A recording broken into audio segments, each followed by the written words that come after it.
The morning my mother handed my brother's fiancée a key to my house, I was standing right there holding a cup of coffee that was still too hot to drink.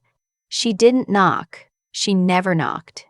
That was the first thing I should have fixed, years ago. Not the locks, not the boundaries, but the expectation in my own head that my family would ever treat my space like it belonged to me.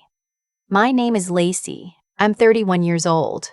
I work as a project coordinator for a mid-sized logistics company in Columbus, Ohio. I bought my house when I was 28, a 3-bedroom craftsman on a quiet street in Clintonville with a detached garage and a backyard big enough for a garden I actually maintain. I saved for 4 years to make that down payment. I ate lunch at my desk every day for 2 years. I drove a 2009 Honda Civic with a cracked dashboard until the engine gave out because I refused to take on a car payment while I was also saving for a mortgage. I did all of that alone, without any help from anyone in my family. Actually, that's not quite right. I did it in spite of them. My brother's name is Holt. He's 34. He has never held a job for longer than 14 months. This is not an exaggeration. I've counted. He's charming in the way that people who've never had to work for anything tend to be. Easy smile, good hair, the kind of laugh that makes strangers think he must be fun at parties. He is fun at parties. He's fun at parties. He's just not reliable for anything that happens the morning after. His fiancée is named Brooke. She's fine, actually. I want to be fair about that. Brooke is fine.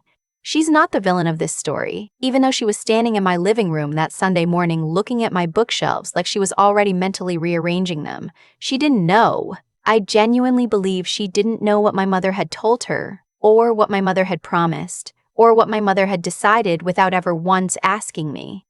My mother's name is, well, I call her Mom. Or I used to. These days I call her less frequently. Here's what you need to understand about my family before I tell you what happened that Sunday. We are not a dramatic family on the surface. We do not scream at each other. We do not throw dishes. We go to brunch. We send each other memes about being tired. My mother volunteers at her church's food pantry every other Saturday. From the outside, we look completely normal. The dysfunction in my family is quiet. It is architectural. It is built into how they've always seen me versus how they've always seen Wold. Holt is the one who needed help. I was the one who could handle it. That was the whole framework, really. I was capable, so I didn't need things. Holt struggled, so he got things. It was never stated out loud. It didn't have to be. It started small, the way these things always do. When Holt was 26 and got laid off from his second job, a sales position he'd talked his way into without the required experience, my mother called me. Not to vent. To ask. She needed $400 to cover his share of the rent that month because he was staying with a friend and couldn't make it. I had $400. Of course I gave it to her. He paid me back 3 months later, $200 of it, and then stopped mentioning the rest, and I let it go because it wasn't worth the conversation. When he was 28, he totaled his car. Not a fender bender. Totaled it on a Tuesday afternoon on I-270 because he ran a red light while changing the song on his phone. Nobody was seriously hurt, thank God. But he lost the car, lost his insurance, and had to get to work somehow. I was asked, not asked, actually. I was informed by my mother, with the particular tone she uses when she has already decided, that I would let him borrow my car on weekday mornings because I could take the bus to the office. I had just started my project coordinator role. I needed to make a good impression. I took the bus for 6 weeks. By the time Holt was 30 and got engaged to Brooke, I had stopped keeping track of exactly how much I'd floated him over the years. The number was somewhere north of $3,000 if you counted the car situation, the rent help, the time I paid his electric bill because he was in between accounts. I still don't know what that means. And a handful of smaller things that I told myself didn't count because they weren't that much. Each individual thing wasn't that much. That was always the trick. When Holt got engaged, my mother was ecstatic in a way she hadn't been ecstatic about anything I'd done in years. She threw them an engagement party at her house. She cried during the toast. She started planning a wedding timeline before Brooke had even chosen a venue. I was happy for them. I genuinely was. I went to the engagement party. I brought a nice wine. I hugged my brother and told him I was glad he'd found someone good. What I did not anticipate was that 6 weeks after the engagement, my mother would decide the solution to Holt and Brooke's housing problem was my house. I should back up. Holt and Brooke were renting an apartment in Westerville, a 2-bedroom, $1,200 a month. Brooke worked as a dental hygienist. Holt was between jobs again, this time because the marketing agency he'd been with had done a round of layoffs, which was legitimately not his fault. But they were struggling to make rent, and Brooke was stressed, and my mother had apparently decided that this was a problem she needed to solve. The solution she came up with was me. She didn't call me first. I want you to sit with that for a second. She did not call me first. She called Brooke. She told Brooke that my house had 3 bedrooms and I was only using 2 of them, and that I had a detached garage Holt could use for storage, and that the neighborhood was good and close to the highway. She told Brooke that she was sure we could work something out. She used the phrase, "family takes care of family." She said it would only be temporary, just until Holt found something new and they got back on their feet. She did not ask me. She made a promise using my house as the currency, and then she showed up at my door on a Sunday morning with Holt and Brooke, and 2 of Brooke's overnight bags, like the conversation had already happened. I was standing in the kitchen in my socks, holding a cup of coffee, when I heard the key in the lock. I keep a spare key in a small lockbox by my back door, the code for which I had given my mother 2 years ago, after a minor plumbing situation when I needed someone to let the repair guy in, while I was at work. She had never abused that access before. Or maybe she had always been planning to, and this was just the first time the plan was large enough to notice. The front door opened. My mother came in first, which is how she operates. Lead with presence, fill the space before anyone can object. Holt was behind her, hands in his pockets, not quite meeting my eyes. Brooke was behind him, and she looked uncomfortable in the way that people look when they suspect they've walked into something they weren't fully briefed on. "Good morning, sweetheart," my mother said, like she was arriving for a planned visit. "We wanted to come by early before you got busy." I looked at the bags. "Mom," I said, "what is this?" It wasn't a question exactly. The bags were not ambiguous. My mother set her purse down on my kitchen counter, on top of a stack of mail I hadn't opened yet, and she smiled at me with a particular smile that means she has already rehearsed this conversation, and she would like me to skip to the part where I agree. "You know Holt and Brooke have been having a hard time," she said, "and you have all this space. It just makes sense for them to stay here for a bit, get their feet under them." "Brooke, honey, the master bedroom is at the end of the hall, Lacey. You're using the smaller room anyway, right? The one facing the backyard? I am using the master bedroom. I bought this house. I use the master bedroom. I'm using the master bedroom," I said. My mother blinked. She had not prepared for this version of me, apparently. "Well, Lacey, they're a couple. They need more space." "Mom," I set down my coffee. "Nobody asked me about this. I'm asking you now." "You're not asking me. You're telling me." "There's a difference. There are bags in my entryway." Holt finally looked up. "Lacey, it's just temporary. A few months, maybe. I've got some interviews lined up." "You always have interviews lined up, Holt." A silence went through the room. That was probably unkind, but it was also true, and I had decided about 45 seconds earlier that I was done softening true things for the comfort of people who hadn't extended me the same courtesy. My mother's expression shifted. The rehearsed smile went away. What replaced it was the other version, the one I grew up reading, the slight hardening around the eyes that meant she was recalibrating to guilt. "I can't believe you're going to be like this," she said. "Your brother needs help. You have space. What is the problem?" "The problem is that this is my house. You act like we're strangers. I act like someone who wasn't consulted about having people move into her home."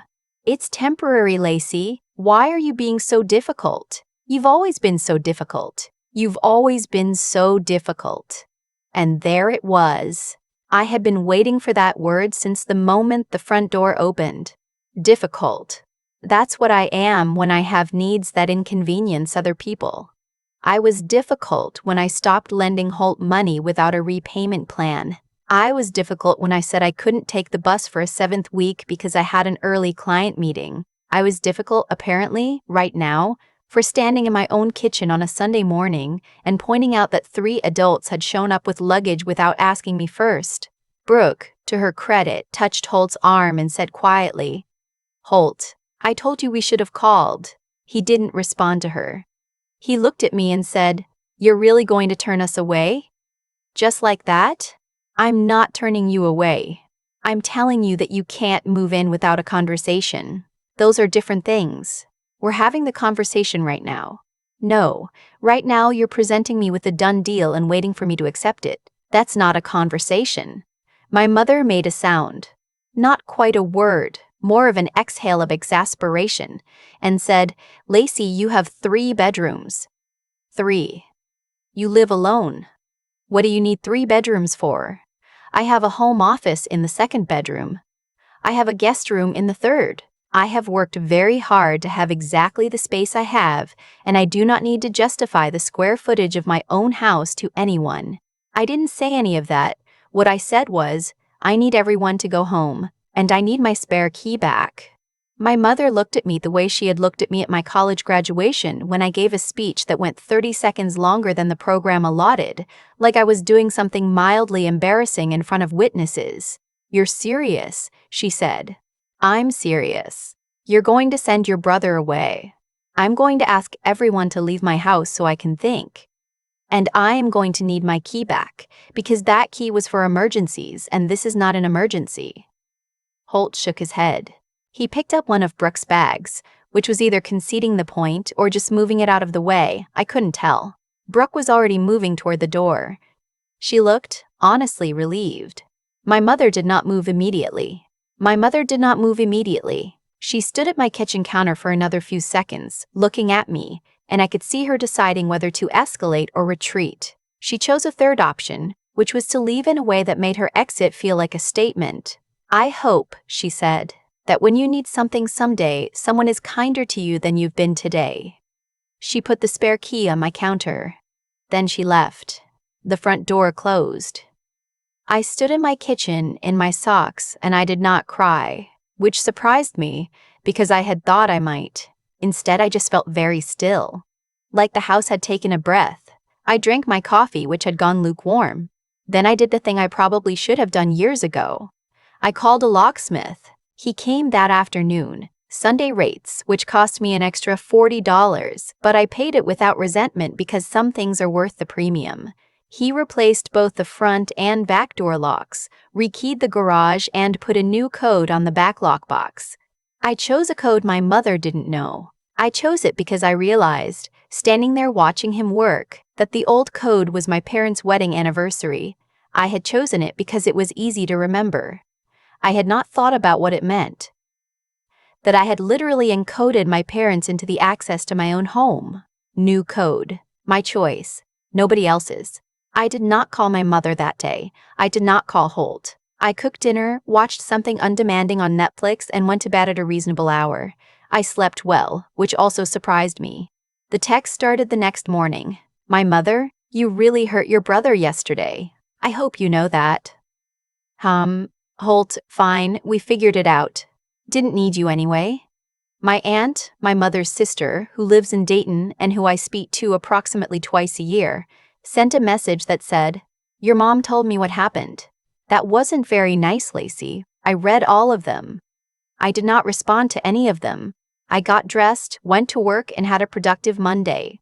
What I did do on my lunch break was call a lawyer, not because I thought I needed one urgently, but because I had learned something over the previous 18 hours. I had been operating on good faith for years, in a situation that did not reward good faith. Good faith had gotten me $400 gone, 6 weeks of bus rides, and a Sunday morning ambush in my own kitchen.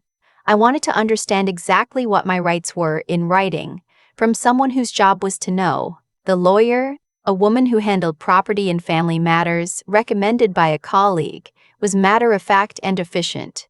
She told me what I already suspected, that my mother had no legal standing to promise my house to anyone, that Holt and Brooke had no tenancy rights since they had never paid rent or signed any agreement. That I had been completely within my rights to ask them to leave. That changing the locks was not only reasonable but advisable. She also mentioned, almost as an aside, that if anyone attempted to enter my home without permission going forward, I had options. I thanked her. I paid her consultation fee. I went back to my desk and ate the rest of my sandwich. 2 weeks passed. My mother called 3 times. I let them go to voicemail. The voicemails were long and they followed a predictable arc. First wounded, then reasonable, then wounded again. In the third one she said, "I just want to understand why you're doing this to our family," which was an interesting construction because I felt strongly that I had not done anything to our family. I had declined to do something for our family, which is different. Holt did not call. He texted once, about 3 weeks out. It said, "I know you're mad, but I want you to know I've always been there for you too." I sat with that for a long time because I genuinely could not identify a specific instance, and I didn't think he could either, and I thought that meant something. My aunt called twice. I answered the second time because avoiding her felt like more energy than it was worth. "Your mother is very upset," she said. "I know. She feels like you've cut her off." I haven't cut her off. I've just stopped picking up every time she calls. Those are different. "Lacey, she made a mistake. Can't you just—" "She didn't make a mistake," I said. "A mistake is forgetting to ask before you make plans. What she did was promise my house to someone without telling me, show up with luggage, and then act like I was the unreasonable one for objecting. That's not a mistake. That's a decision." My aunt was quiet for a moment. Then she said, "You've always been the strong one in that family." She meant it as a compliment. I used to take it as one. "That's actually part of the problem," I said. And then I changed the subject. "Here's the thing about being the strong one, the capable one, the one who can handle it. It becomes a reason to never be considered. My needs were never urgent because I was always fine. My house was available because I was responsible enough to have one. My patience was reliable because I had always been patient. The assumption was that I would absorb whatever was asked of me because I always had. I was done being done with that. I want to be specific. I did not become a cold person. I did not write off my family. I just stopped operating from the assumption that their needs automatically outranked my own. That sounds obvious. It took me 31 years to actually do it. My mother and I did talk eventually. It was about 6 weeks after the Sunday morning. She called on a Saturday and something about the way my phone rang felt different from the other attempts, less insistent somehow. I answered. She was quieter than I expected. She didn't open with "wounded." She opened with, "I shouldn't have given out your key without asking you." I waited. "I thought I was solving a problem," she said. "I didn't think about how it would feel from your side." "It felt like my home wasn't mine," I said. "I understand that now." It was not a complete apology. It didn't account for all of the years, all of the small things, the way I had been chronically treated as the one who didn't need consideration because I was capable of surviving without it. But it was something. It was a start at something. "I love you, Mom," I said, "because I do. The love and the frustration have always existed in the same space, and I have mostly made peace with that." "I love you too," she said. And then, "I did tell Holt he owes you an apology." "I know he won't give one." "Probably not," she admitted. We laughed a little. It wasn't comfortable laughter, but it was real. Holt and Brooke found a new place, a 2-bedroom in Gahanna, slightly cheaper than Westerville, closer to where Brooke's family is.